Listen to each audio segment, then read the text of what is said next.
Fala galera, sejam bem-vindos ao canal Ariane Soares, nessa série de vídeos Transforma Mundo, porque Paulo nos ensinou: não vos conformeis com esse mundo, mas transformai-o pela renovação da mente. Então a gente está nessa série de vídeos Transforma Mundo, nesse mês falando sobre religião. Na semana passada nós falamos sobre verdadeiro ou falso e no vídeo de hoje nós temos outro ringue. No vídeo de hoje nós vamos falar sobre fé versus razão. Então vamos lá.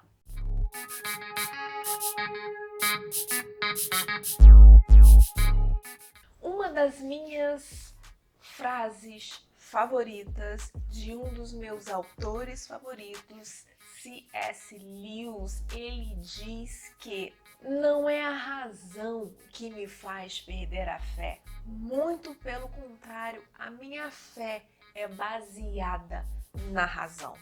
Eu acho essa frase, eu acho essa afirmativa sensacional, porque é muito comum a gente ver por aí, a gente vê pessoas falando, a gente vê as pessoas discutindo, as pessoas debatendo sobre o assunto como se fé e razão fossem excludentes, como se não pudesse existir fé sem razão, ou como se não pudesse existir razão sem fé.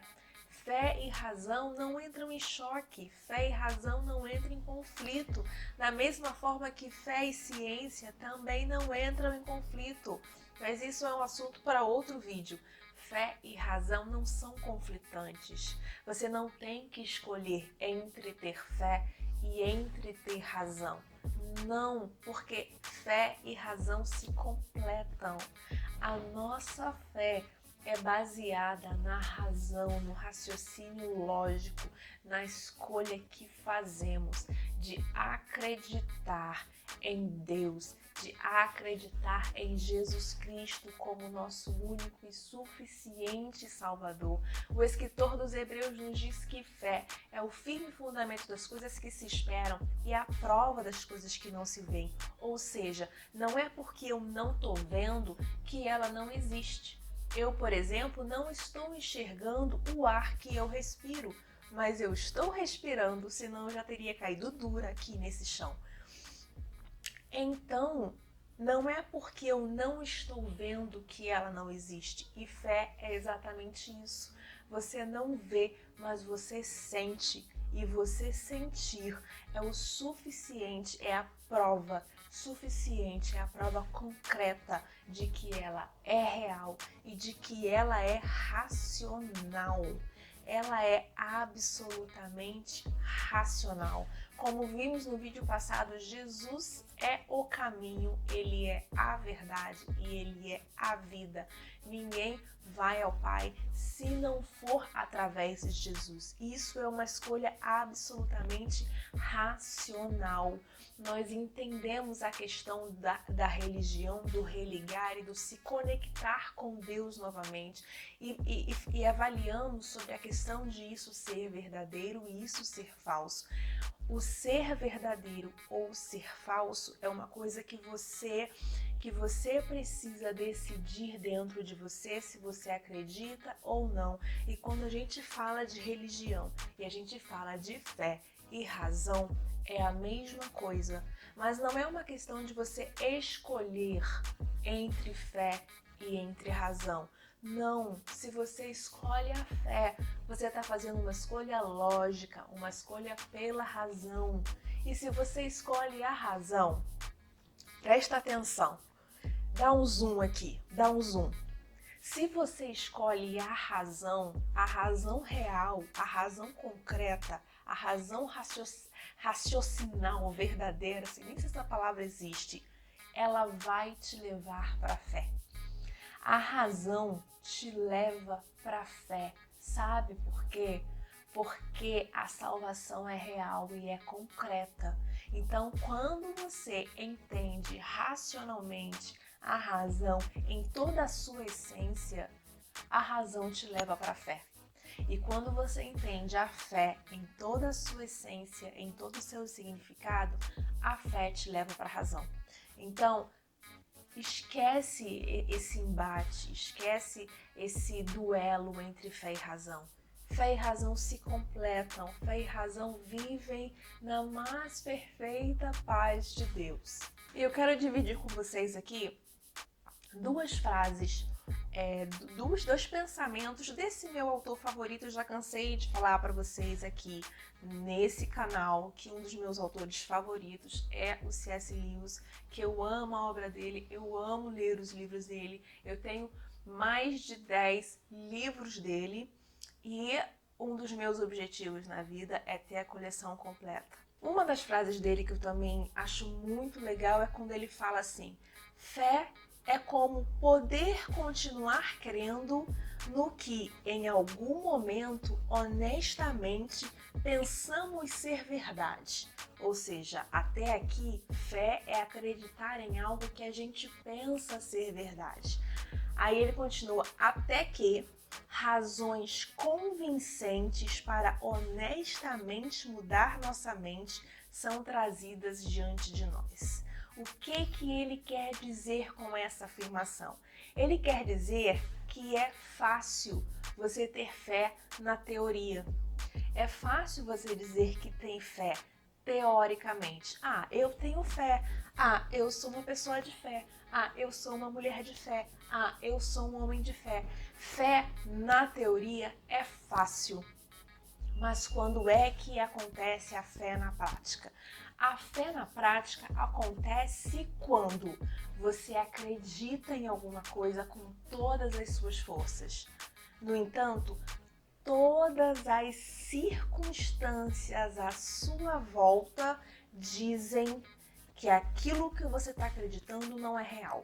Todas as circunstâncias à sua volta dizem que aquilo não é possível. E você fica só. É aí que a sua fé é colocada em prática. A fé não é utilizada quando tudo está ao seu favor. A fé é utilizada quando tudo está contra você. Hebreus fala que fé é o firme fundamento das coisas que se esperam e a prova das coisas que não se veem. E o autor está dizendo aqui que a fé é colocada em prática. A gente só sabe se a gente tem fé mesmo quando todas as circunstâncias à nossa volta estão contrárias ao que a gente acredita. E a gente permanece crendo, a gente permanece confiando, a gente permanece em Cristo, a gente permanece conectado, a gente permanece religado, a gente permanece atado com o Criador, a gente permanece religado com Cristo através de Jesus. Isso é fé. Quando todas as circunstâncias à sua volta dizem não e você, conectado com Cristo sozinho, você diz sim. Porque você conhece a sua fé e a sua fé não é baseada nas circunstâncias. A sua fé é baseada na razão, na sua razão e na sua convicção em Deus. E outra frase dele que eu quero trazer para a gente aqui para falar de fé e razão. Tem uma frase dele que ele fala assim: quantas de nossas súbitas perdas temporárias de fé tem uma base racional que foi examinada em algum momento. Todos nós passamos por momentos de fraqueza na fé, de perda de fé, de diminuição da fé, onde a gente se deixa levar pelas circunstâncias. A gente se sente tão sozinho acreditando naquilo dali e a gente se deixa levar pelas circunstâncias. Tá todo mundo dizendo não, tá todo mundo dizendo que isso não é real, ou tá todo mundo dizendo que isso é loucura, que a gente acaba se deixando levar, se influenciando pelas circunstâncias à nossa volta. Isso acontece com todo mundo. E ele diz aqui: eu não sei como ocorre com outros, eu não sei como acontece com as outras pessoas, mas eu acho que a mera mudança de cenário sempre tende a diminuir minha fé a princípio. O que ele está dizendo aqui? Que é fácil ter fé quando tudo é favorável. Quando tudo está indo de vento em polpa, quando tudo está ok, quando tudo está fluindo, quando tudo está às mil maravilhas, é fácil ter fé. Quando o cenário muda, a mudança de cenário abala a fé. E a fé é preciso ter a fé justamente quando o cenário muda. Quando as circunstâncias todas ao seu redor estão favoráveis a você, você não precisa ter fé, tá tudo favorável. Agora, quando as circunstâncias mudam, que você precisa da sua fé com mais força, a sua fé é abalada. É isso que acontece com todos nós. Nós sempre temos a nossa fé abalada quando as circunstâncias à nossa volta são contrárias àquilo que a gente acredita. A gente afirma ter fé, a gente diz que tem fé, a gente está convicto ali, convicto racionalmente na nossa fé. Até que nossas estruturas, até como diz a música, o mundo cai ao nosso redor. Quando o mundo cai ao nosso redor, quando as nossas forças se acabam, a nossa fé é abalada. Mas é justamente nesse momento que você precisa ter fé, quando tudo está ao contrário. E essa escolha, preste atenção, dá zoom aqui de novo. Essa escolha, ela é feita pela razão. Você escolhe ter fé. Você escolhe viver racionalmente nesse lugar em que Jesus é o caminho, a verdade e a vida. Você está conectado com Deus, você está religado com Deus, você está juntinho com o Pai através de Jesus Cristo. E essa é a fé que você precisa para continuar seguindo. Essa é a fé que você precisa para transformar o seu mundo e para transformar o mundo das pessoas. Essa é a fé que você precisa para renovar a mente. A gente renova a mente, a gente renova a razão, a gente renova o raciocínio através da fé. Então não deixe jamais, nunca, não perca a sua fé. E quando você achar que a sua fé está se esvaindo, se reconecte com Deus novamente. Transforme o seu mundo, transforme o mundo de alguém e tenha uma semana abençoada. E não se esqueça de se inscrever nesse canal, de ativar as notificações, de compartilhar esse vídeo com todo mundo. Beijo, fica com Deus e até a semana que vem.